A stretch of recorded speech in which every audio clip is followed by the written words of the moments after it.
نحمده ونصلي على رسوله الكريم أما بعد فأعوذ بالله من الشيطان الرجيم بسم الله الرحمن الرحيم وضربت عليهم الذلة والمسكنة وباءوا بغضب من الله ذلك بأنهم كانوا يكفرون بآيات الله ويقتلون النبيين بغير الحق ذلك بما عصوا وكانوا يعتدون۔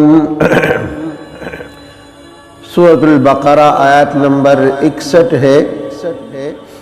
اور اس سورت کے اندر بلکہ اس آیات کے اندر اللہ رب العزت نے یہود کی ایک بری خباثت بیان کی ہے۔ اللہ نے فرمایا وَضُرِبَتْ عَلَيْهِمُ الذِّلَّةُ، ڈال دیے گئے ان کے اوپر ذلت، والمسکنۃ اور مسکنت، وباءوا بغضب من اللہ، اور لوٹ آیا اللہ کا غصہ ان یہودیوں پر۔ یہ تین قسم کے عذابات اللہ نے یہودیوں پر بھیج دیے، اور اس کا وجہ بھی بتایا ذالک بانہم،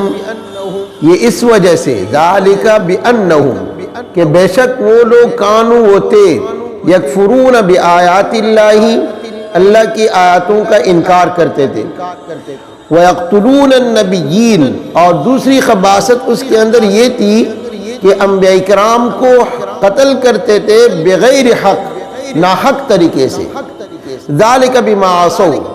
اور یہ اس وجہ سے کہ وہ نافرمانی کرتے تھے، وَكَانُوا يَعْتَدُونَ، اور حد سے تجاوز کرتے تھے۔ اس آیات کی آدھے ٹکڑے میں اللہ نے تین عذابات یہود کے اوپر جو کیے ہیں اس کو بیان کیے،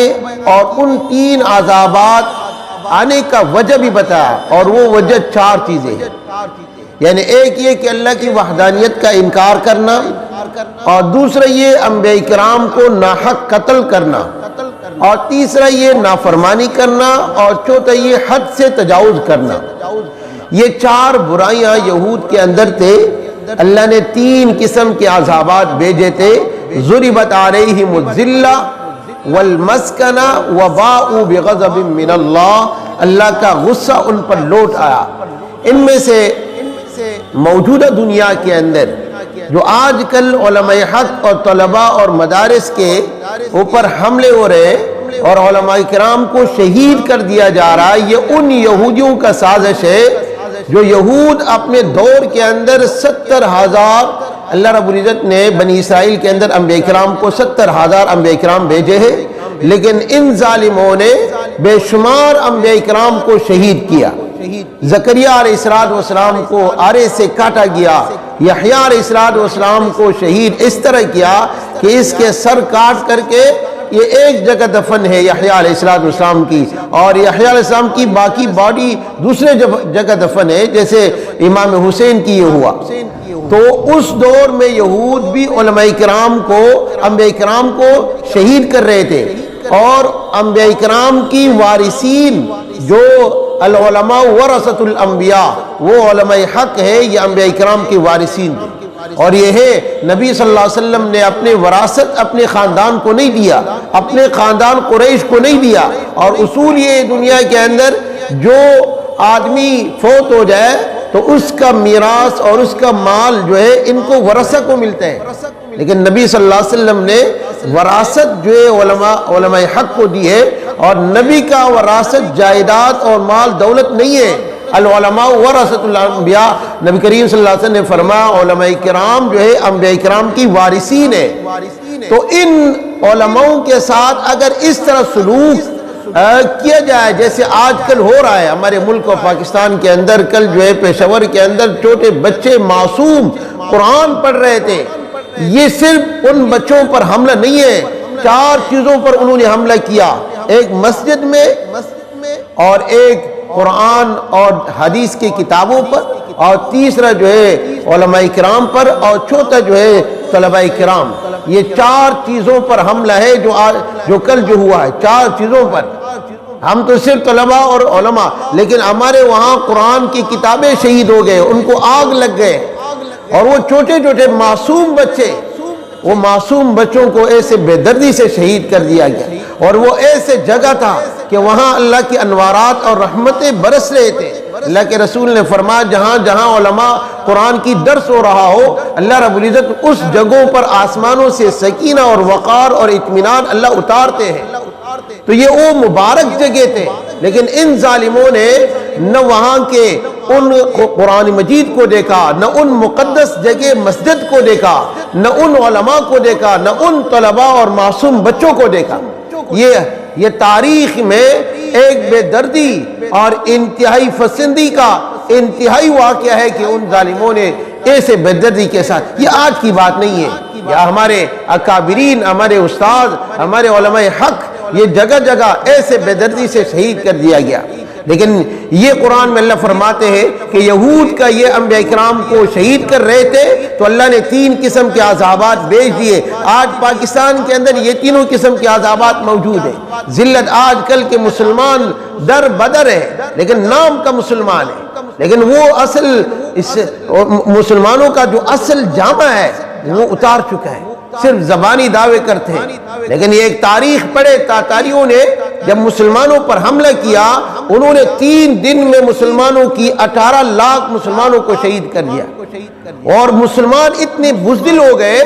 اس دور میں کہ ایک عورت جو ہے تاتاریوں کی اور مسلمان سے کلواتے تھے کہ آپ ادھر کھڑے ہو جاؤ اور میں آپ بندوق لا رہا ہوں، آپ کو قتل کر رہا ہوں، اور مسلمان کو اتنا ہمت نہیں ہوتی تھی کہ اس جگہ سے آگے چل جائے۔ یہ صرف اور صرف اپنے اسلام اور قرآن کا جو احکامات ہمیں اور آپ کو اللہ نے مسلمانوں کو دی ہے، آن ریڈی ڈپٹی، مسلمانوں کا ایسے ڈپٹی ہے کبھی بھی چھٹی نہیں ہوگا، روزانہ 5 نمازیں پڑھنے ہیں، روزانہ اللہ اور رسول کے احکامات ماننے ہیں۔ یہ یعنی دنیا کے اندر اگر آپ دیکھیں مسلمان کو جو اللہ نے ڈپٹی دیا ہے، یہ شروع سے بلوغت سے کے بعد آخری سانس تک یہ اللہ کے اور نبی صلی اللہ علیہ وسلم کے اعمال میں لگا رہے گا۔ یہ بالکل ان کو ایک دن چھٹی بھی نہیں ہے، عید کے دن بھی نمازیں پڑھنے ہیں، عید کے دن بھی اللہ کے احکامات کو بجاوری کرنا ہے، لیکن ایک دن ناغہ کیا تو اللہ رب العزت ان کو ریٹائر کراتا ہے، اس کو دنیا سے ختم کر لیتے ہیں۔ تو یقیناً مسلمانوں میں بھی کمزوری آئے، اس لیے کفار اور یہود اور وہ سازشیں جو پہلے ہو رہے تھے وہ آج کل مسلمانوں کے ساتھ، علماء حق کے ساتھ اور مدارس کے ساتھ کیا جا رہا ہے۔ حالانکہ مدارس ہمارے اور آپ کے وہ رحمت کے ڈفو ہے، رحمت کے خزانے ہیں۔ انہی مدارس کی برکت سے ہمارے اور آپ کی گاؤں، ہمارے اور آپ کی شہر اللہ کے عذابات سے محفوظ رہ چکے ہیں۔ اور یہ اصول اللہ کے رسول نے فرمایا جہاں جہاں قرآن پڑھا جا رہا ہو وہ جگہ اللہ کے عذابات سے محفوظ رہیں گے، یہ اللہ کے رسول نے فرمایا۔ تو قرآن جہاں جہاں پڑھا جا رہا ہے، یہ مدارس یہ قرآن کے سیکھنے سکھانے کی جگہ ہے۔ تو یقیناً اللہ رب العزت نے ان یہودیوں کے اوپر وَيَقْتُلُونَ النَّبِيِّينَ، جب وہ نبیوں کو قتل کر رہے تھے بغیر حق، اور ان کی وجہ سے اللہ نے فرمایا وَضُرِبَتْ عَلَيْهِمُ الذِّلَّةُ وَالْمَسْكَنَةُ وَبَاءُوا بِغَضَبٍ مِّنَ اللَّهِ، اللہ کا غضب ان پر لوٹ آیا ہے۔ تو یقیناً ان مدارس کی قدر کرو، ان مدارس میں پڑھانے والے علماء اور پڑھنے والے طلباء ان کی قدر کرو، واللہ انہی کی وجہ سے ہمیں اور آپ کی ملک، یہ ایک رات کو ہمیں سوچ رہا تھا کہ پاکستان کے اندر بدامنی یہاں اتنے پھیلے ہوئے کہ دن بدن جو ہے قتل یہاں ہو رہا ہے، اور جو ہے چوری یہاں ہو رہے ہیں، اور بہائی، یعنی جو بری اعمال جو دنیا کے اندر آج پاکستان کے اندر جو ہو رہا ہے، یعنی پوری دنیا کی جتنی بھی خرابات، اور پھر بھی اللہ رب العزت پاکستان چلا رہا ہے۔ اس کا وجہ کیا ہے؟ یعنی اس کا وجہ یہ ہے کہ اللہ رب العزت نے اس ملک پاکستان کو 27 رمضان میں آزاد کرایا ہے، اور 27 رمضان کو میں اللہ رب العزت نے ہمیں اور آپ کو قرآن بھی دیا ہے، اِنَّا أَنزَلْنَاهُ فِي لَيْلَةِ الْقَدْرِ، اور اس رات میں جو انعامات ملے ہیں اس کی حفاظت کرنے والے اللہ ہے۔ یعنی جیسے اللہ نے قرآن ہمیں اور آپ کو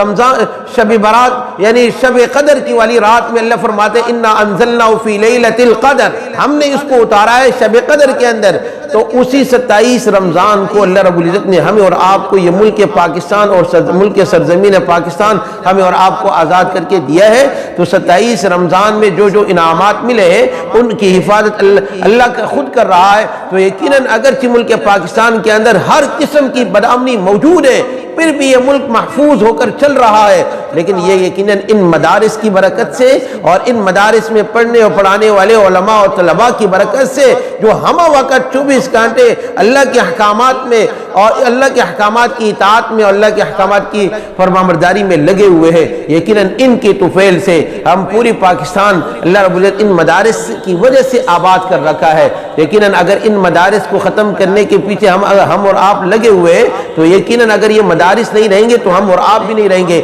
لا تقوم الساعة حتى يقال في الارض اللہ اللہ، یعنی اس وقت تک قیامت قائم نہیں ہوں گے جب تک دنیا کے اندر اللہ اللہ کہنے والا موجود ہوگا، اور یہ اللہ اللہ والے کے